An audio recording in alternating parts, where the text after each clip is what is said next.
Welcome to the Life Chat Podcast, seeking the truth with Derek Powell, navigating you through. Every Wednesday night, new topics ignite. Join the journey, let's take flight. Bringing insights that change our view. Derek's voice, clear and true. Tune in each week, discover new light. Life Chat Podcast, reach a new height. Hello, everybody, and welcome to Life Chat Podcast. You know how I always start my week off during my episodes. I always start off by saying, welcome to Life Chat Podcast. Thank you for joining me. Thank you for joining me tonight and taking time out your day to be a part of the solution instead of part of the problem. Tonight's episode is on trauma. And I'm waiting for my guest, Dr. Renee Woodard, to join me on screen. But before we get into that, I just wanted to give you the definition of trauma from Google, which is trauma is a psychological and physiological response to an overwhelming, distressing, or life-threatening event that exceeds an individual's coping ability.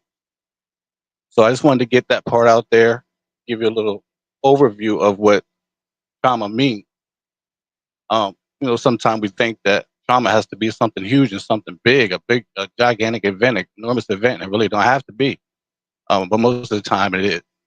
But I'm not going to take up much of the time trying to give you my viewpoints on it. I'm going to let the expert, Dr. Renee Woodard, give her viewpoint on trauma. Hello, Dr. Renee. How are you doing? I'm good. How are you? I am well. So I just read the definition of trauma. And it's good to see you too. I just read the definition of trauma. And like I explained, sometimes we think that, well, I used to think that trauma was always something huge and it was a big event until I really looked into it further. It really don't have to be a huge event because everybody, trauma affects people in different ways. Mm-hmm. So can you give us a little more information about trauma? Sure. I mean, trauma, a lot of people have experienced trauma in their life. Trauma is more than just a reaction to a single event. It's an emotional and psychological response to an experience that, overwhelm our ability to cope. And it can arise of various, ranging from accidents to violence. One of the most profound and lasting forms of trauma is experienced in childhood. So a lot of people don't understand, because something happened to them in their early stage, they never address that situation, So childhood trauma, which occurs when a child is exposed to overwhelming or harmful experiences, can have a lasting effect throughout a person's life. So, if you've been in a situation, your environment where you stayed at, when you live at and stuff like that, or say that, you seen your mom get beat, you seen your dad, something happened to your dad, your sisters and brothers, you got beaten or whatever, that's a trauma. It could be physical, sexual, neglect, witnessing something, or even growing up in an environment that was stressful. Some people don't have, how some people say, what happens in this house, most African Americans, I'm going to speak, on our culture. A lot of us, we're taught what goes on in this house stays on in this house. And some of the stuff that we have seen and been through in our life as a child, we still carry that to this day as an adult. But Not, go ahead.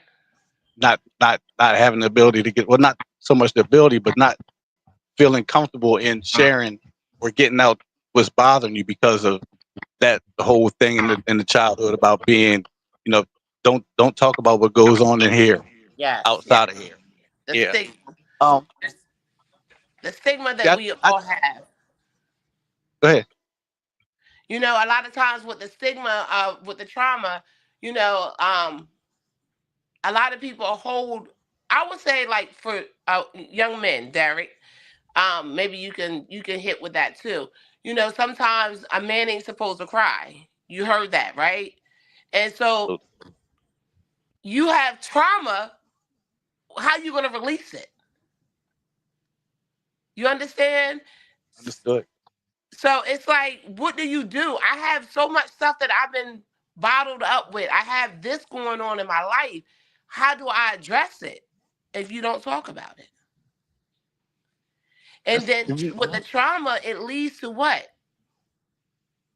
Addiction.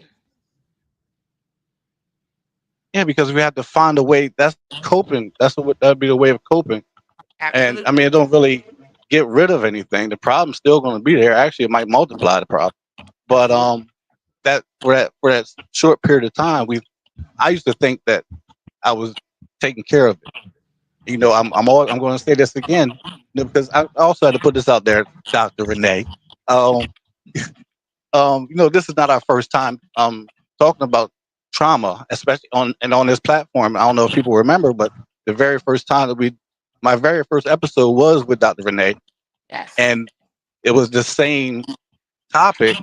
But I'm just going to go ahead and put it out there and admit it for people that didn't know.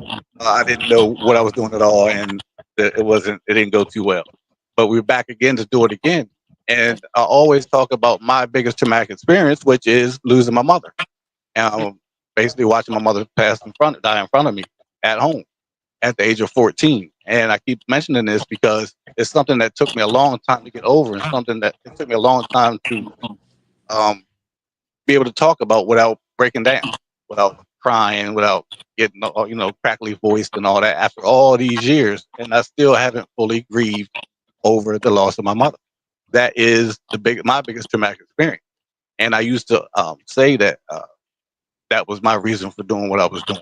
Mm-hmm. But the more I think about it, it was just a coping mechanism to deal with the situation. And actually, I didn't start using anything. I started drinking a little while after that experience. I mean, I do kind of attribute that my addiction, the beginning of my substance abuse, which was alcohol at the time, until it progressed to cocaine. But alcohol was my go-to after that experience. So you were right when you mentioned about how um, the childhood experiences lead to uh, addiction, and the roles that we play with our addiction um, stem from experience. It don't have, and like I said before, it don't have to be a huge event, but most of the time, the word trauma is glued to a big event. But it also depends on the person, because a small event to me might be a big event to somebody else. Mm-hmm. You know, but um, actually, like people can see, like on screen, um, not only are you a certified trauma specialist, you're a uh, drug and alcohol counselor, CAC-AD. You're also a certified human trafficking specialist. What roles? Can you tell me, like, what roles? What is the role of a human trafficking specialist, and how does that tie in with trauma? With the human trafficking specialist, that ties in with the trauma, because when you have and we deal with people that has been human trafficked, um, it deals with the trauma because the stuff that they had to deal with. At a majority of the time, well, we had with my experience with that, I had to learn exactly how does a human trafficker think, and they Mm, play on the weak, and they play on them because most of the times they see the kids that has been abandoned, been neglected, don't have this, so they're finessing the kids, they're grooming the kids to become, for them to trust them. And most of the times when you got so much trauma in your life, that's what you're looking for. Somebody to trust, somebody that's going to listen to you, somebody that's going to give you some attention. And that's what they give you. So once they get that, they feel like, now I have you, I can do whatever I need to do with you. And you just doing whatever they can do. And a lot of times with the human trafficker, they drugging you up, they're giving you this, and they're doing everything that they can do to you. And then and when you coming out from that experience, some of them make it out and some of them don't. But when they come out of that experience, if they are able to come out of that experience, the rest of their life they're traumatized because now they don't even know how to really live. They never grew up. They was forced to be something that they wasn't. And it's so sad. It's so sad because I wanted to do the human trafficking because I wanted to see how, all that plays in one. I lost you. Well, you just went off screen, Dr. Renee. Come back on. Okay, Dr. Renee, you just went off screen. So I'm just going to go off with when Dr. Renee just mentioned about the child that never had, when they're going through the human trafficking. Are you back on? Yes, I'm back on. I was going to mention about when you were talking about in the human trafficking realm, when the child wouldn't have the opportunity to be a child, or wouldn't have the opportunity to grow up, or wouldn't be able to, to advance or grow up because of the experience, the traumatic experience.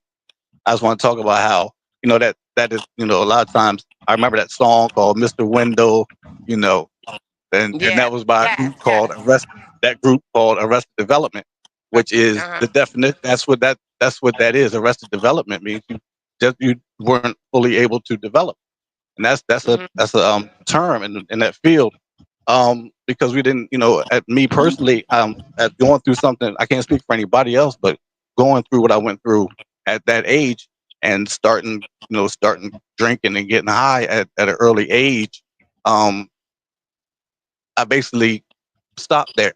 My development stopped there. I didn't. It took me a long time to. I'm 51 years old, but chronologically I'm 51, but I'm still a little boy inside sometimes. Yeah. Yes. Because I didn't develop fully because of that experience. Can you elaborate a little bit more about the Arrested Development part? Because I'm not a professional here. I can just speak on what I've read or what I think. But this is your realm. This is your field. Can you elaborate a little bit more on the Arrested Development part? So basically, what you're saying is, when you're young, a lot of times we grow up too fast. We don't necessarily want to, but sometimes we have to grow up faster than we need to be growing up. And with the Arrested Development, it's like you're 51 years old, but sometimes, like you just said, your mentality is not where it needs to be at. You still trying to chase the years that you did not have, because your years was told. Like a lot of times, when we look back over our lives in the past, a lot of times we can't do anything because we're always thinking about our past and what we've been through, and we try to make that time up. And that's where a lot of people mess up at, right there. Trying to make the time up that we lost. You know what I'm saying? Now, you said at a young age, you started drinking, right? Yeah. Why did you start drinking? Because of a trauma that you endured, right? Something that you seen, or whatever the case may be. Right. Can I ask you, how old was you? When I started drinking, it took me, that's what I said earlier, it took a little time. It was about 15-ish, 16. Okay. So a lot of times, and when we start at that age, what possessed somebody to just want to start drinking? Well, I know what, for me, it was like just being that lonely feeling, because I share this all the time. Like, my mother was my best friend. My mother was my first love. Mother was everything. I was always around my mother. I was sheltered by my mother. I was always with my mom, no matter what. I was always stuck up under my mom. I'm a mama's boy, and that's what it is. I'm a mama's boy all day, every day. But so now there was a hole there. There's a hole there. There's a void there. So I had to try to figure out a way to fill that. And I moved with another family member. I met some new friends, people that I was started hanging out with, and they were doing that, and that kind of filled that void for me. So for me, that's what led to me um, becoming that person that I was at that time So again, you was trying to find a place to fit in. to fit in. Yeah, You wanted yeah, to fit in. You wanted to fit in. You wanted to feel like I fit somewhere. You know what I'm saying? Because like you just said, you had a void, an empty space that was voided. So that empty space became you started drinking, and yeah. it progressed and it progressed and it progressed, right? So with that, if you look at that and look at the age limit, 15 years old, you're supposed to be living your best life a little bit. You know what I'm saying? You wouldn't have to be worrying about drinking or alcohol or and none of that. It was school, you know. But the thing is, you grew up too fast. You didn't have your your teenage life like you should have.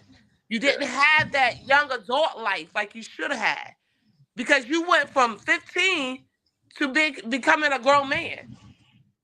The crazy part is at that time it was, I always say for me, I can't speak for other people, but I know how it played with me mentally.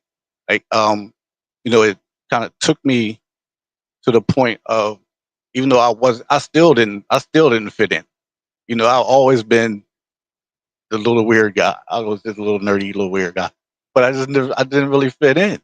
But it just made me feel like I was a part of, just that feeling. And it really wasn't. Maybe the actions didn't line up, but I felt like it did.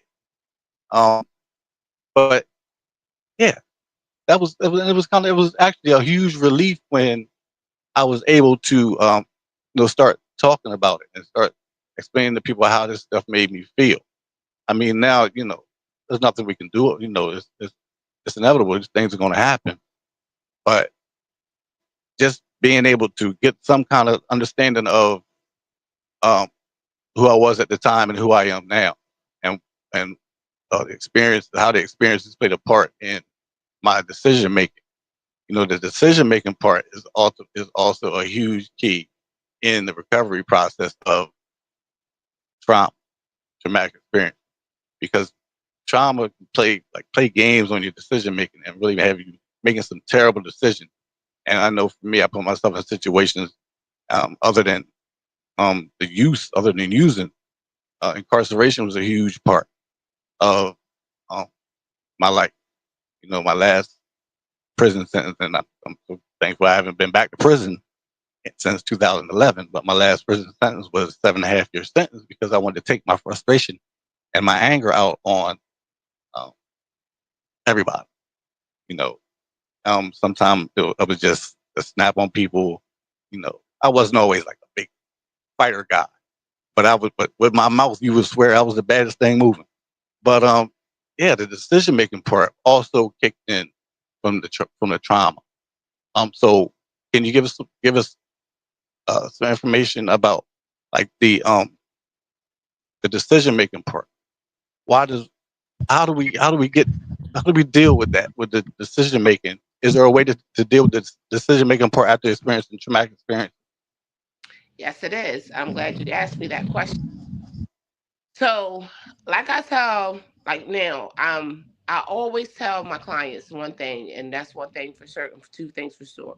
When we was younger, we did childish things, right?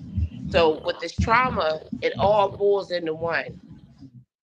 A lot of times, with our decision, we didn't have a some at that time in our lives, we really didn't have a decision to make. We didn't know right from wrong. But now you have a decision. You know that the situations, the consequences that you going to do, you got to be able to address some the decisions and um, stand on it. Um, what I mean by that is now it's time to have a voice. A lot of times, people did not want to talk about things that happened to them. People didn't want to address the things that happened to them. That's why a lot of people, with the decision making they made the wrong choices. But once you can start opening up, you start feeling better about yourself. But you got to find that one person that you can really talk to. You can't just blab your mouth to anything, because then you got that hurt again. Because now you don't trust nobody again. You got to be able to have that rapport with somebody and say, listen, I need to talk to you. You know what I'm saying? But it don't come overnight. You know what I'm saying? You have to, being in a situation that you already know that your past had brought you in the decision that you're making right now. And I like what you said earlier. Experience. First and foremost, that experience is the best experience. And that's your best experience ever. Because if you don't go through nothing in life, you can't tell nobody else how to go through that. So at the end of the day, when you experience a lot of stuff, trauma or anything, substance abuse, whatever, you can be able to have that, make a better decision in your life, because now you've been through it. Incarceration, you've been through it all. So once you've been through that thing, you're going to start thinking, okay, the decision I made before, it led me to this situation. I was in jail. Or it led me into a treatment center. Or if you're good and you're bad enough, it can lead you to a better life. Yeah, yeah. But and with that being said, it's not, it is work, and it's not just because you've been through the situation don't mean that it's going to lead you to a better life. We have to be able to um, put in some work. It's not just going to fall on our lap. We definitely have to put in a little bit of work. I'm just going to say a little bit of work. You know, um, just talking about it and accepting it is a huge key. But then we still have to do things behind that. After that. Or in the midst of that. Just being able to. I know for me personally, being able to uh, offer advice to other people, or like I always say, offer a solution to other people, because I know that the situation, and we can talk about the situation all day long, but if we don't offer a solution, all that conversation is pretty much worthless. There has to be a solution, because if not, that the person's still gonna just go full speed and go do what they were gonna do anyway. But at least if you give a solution, you give them a chance, you give a person a chance to sit down and think about, what could be what the consequences could be. But to go further into the topic, kind of round off the topic, what type of information, as far as you went off screen again, Dr. Renee, I wanted to know, well, since there she comes back on the screen, I believe, but I'm just going to continue to talk about this trauma thing while Dr. Renee figures out how to get back on the screen. I know personally, my traumatic experiences have, these are the reasons why, these are what I work on a daily basis still to this day. And it's a difficult task. It's a rough road, but there's so many, with all these learning experiences, everything that I have been through, everything that I learned from. That's the key right there. To learn from the experiences, not just to go through the experience, but to learn something from them, and hopefully be able to share with somebody else, to offer somebody else either advice or a solution to get on the right track and lead to a better life. But one thing I did want to know before we lost our guest, Dr. Renee, like information. Sometimes people are, sometimes we go through things and we're either afraid to reach out and ask for help, or we just don't know where to turn to. We don't know who to ask. We don't know who we can trust. But we all know that there are agencies around. We know that there are people we can talk to, but sometimes we just feel we don't want to feel vulnerable. We don't want to be vulnerable enough to put ourselves in a situation to cry out and ask for help. Um, that's what I wanted Dr. Renee to be able to elaborate on, because I'm sure she has a wealth of information for for people that are dealing with trauma and dealing with experiences that they just want to talk about and get this stuff out and be able to lighten the load a little bit and work on being a more productive individual. Because I know that a lot of times going through these traumatic experiences, going through these traumatic experiences, um, going through these traumatic experiences, and I like this is right now. This is a traumatic experience. I was Yes, it getting is. nervous. It really I was is. getting nervous. I'm traumatized. I was getting nervous, but I was ta- I was talking about I was going on a little bit, and I felt like I was a little. I felt like I was a doctor or something. But no, Okay. Well, you sounded about good. Like you was giving it to him. You was giving it to him. the information. No, no. I wanted to know like the information. Like sometimes we don't want to feel vulnerable. We don't want to open up to a lot of or just to anybody, like you said. And sometimes when we're going through like experiences that's holding us back, but we do want to open up, or we do want to try to find some or seek some help. What type of information do you have? Like where can people turn? Who can people turn to? What are there any um, agencies? How do we find information or help to help us get to where we want to be? Well, of course, if you guys want to, you can always contact me. Um, on Facebook. I am Dr. Renee Woodard on Facebook, or I'm also Renee Woodard on Facebook. You can also email me. My email is johnsonrenee21@gmail.com. And we can set up a date or appointment or something like that so we can like talk about it. If not, you have like the 211-411 information at your social services or something like that. Also, you can I think they do have like you know social workers, counselors, or somebody that you can talk to, therapists, or somebody that you can talk to as well.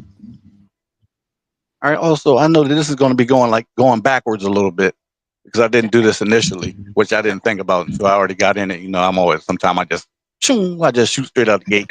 But as a certified trauma specialist, what does your role actually entail for people? What with the trauma? If I was to contact you or come into your office, what can I expect? What do you actually do? Well, first of all, I'm gonna let you talk. I'm done. I'll let people talk. Because I need you. Most of the time, people just want to tell. They want to talk. They want to tell the story. They want somebody to listen to them, and I'm gonna be that ear. We're gonna do work. We're gonna do mindfulness. We're gonna practice that. We're gonna do techniques on how to like deep breathing. We're gonna do a lot of stuff. It's not just me. You're talking. It's also me helping you to cope, give you coping mechanism. Defensive mechanism. We do all of that. It's like a class. You're actually in a class. I know at my old job at Avenues when I worked there, I was doing a trauma class, and I had so many people that was able to really open up. I'm getting ready to actually start to do a trauma um, class as well. I'm going to open up. I'm going to find me a little building, and with my building, I will only have at least 8 to 10. The maximum will be 10 people, because when you're doing something and working with people with trauma, you don't need a whole bunch of people that's involved, because this is something that people are really coming out of their shell and talking about what's going on with them, things that they have buried away, try to let go. So I will be like breaking it's going to be some hard things that people are going to be talking about. So I have to get people in that space where they can feel okay and breathe, know how to breathe. So once you start talking about trauma, it can bring a lot of feelings out, and emotional intelligence. We got to do all of that. We got to do all of that. I remember seeing that, and since you already mentioned it, I'm going to bring it up. I'm going to bring it up. Go ahead. Dr. Renee, she's talking about the trauma class that she did in the Avenues, and I have to mention this that Dr. Renee was my first counselor, my counselor at Avenues, and Yes. I was in her class. I was in the trauma class, so I've seen it work. I felt it work, and I know exactly what she's talking about. But Also, with that being said, I think the key part in that, and it might not seem like a key to you, but I know me as being a participant in that class, the fact that there wasn't a whole big, it wasn't a really big group. I Yeah. think you had 1, 2, 3, 4, 5, 6, I think like 6 people. I think at that time, like 6, Yeah. like about 6 people, and you know, and once you're in that class, that's it. That's the only people allowed in that class or in that group, because you don't want people to take your. Sometimes, I mean, everybody's not always there for the same reason. Sometimes people will take the information and run with it, or Yeah. or blab something that they heard, Use it and it'll against also you. affect you. Yeah, and you're already dealing with trauma, so you don't want to go through it again. You don't want to have to relive it. Re-traumatize Yeah, that situation. Yep. but okay, so this is my uh ending. Okay. You know, my ending to the episode. You know, but we're gonna try this. We're gonna do this one more time on another topic eventually. But Absolutely. do you have any other? Do you have anything else that you want to mention for the people that are watching, or the people that's going to watch the episode later on Okay. YouTube? Yes, I do. Guys, no trauma is too little or too big. Address it. Stop letting it bury you. Stop letting it eat you up like a cancer. Because at the end of the day, if you don't talk about nothing, a closed mouth don't get fed. So you got to talk about what's going on with you, even though it might hurt. Find that right person. Again, you guys can contact me. I'm on Facebook, Dr. Renee Woodard, or shoot me an email, johnsonrenee21@gmail.com. And I would definitely get back with you guys. Until then, stay blessed. Derek, I'm so proud of you. I'm so proud of you. I'm so proud of you. And guys, like, I'm here for you. And once I do set up my traumas class, Derek, I will let you know. Okay? And thank you. And also, I just want to say, I know you had to, life, life was doing what life was doing. You had to get in, get settled, and come on in and do what you had to do. I just want to thank you again for being on the episode, No and problem. thank you for all the information that you shared. And I will be contacting you again soon. Okay. Thank you, everybody, for watching Thank Life Chat you. Podcast. Guys, have a good Don't night. forget to like, share, comment. Don't forget to subscribe to the channel on YouTube. Thank you all. Welcome to the Life Chat Podcast, seeking the truth with Derek Powell, navigating you through. Every Wednesday night, new topics ignite. Join the journey, let's take flight. Bringing insights that change our view. Derek's voice, clear and true. Tune in each week, discover new light. Life Chat Podcast, reach a new height.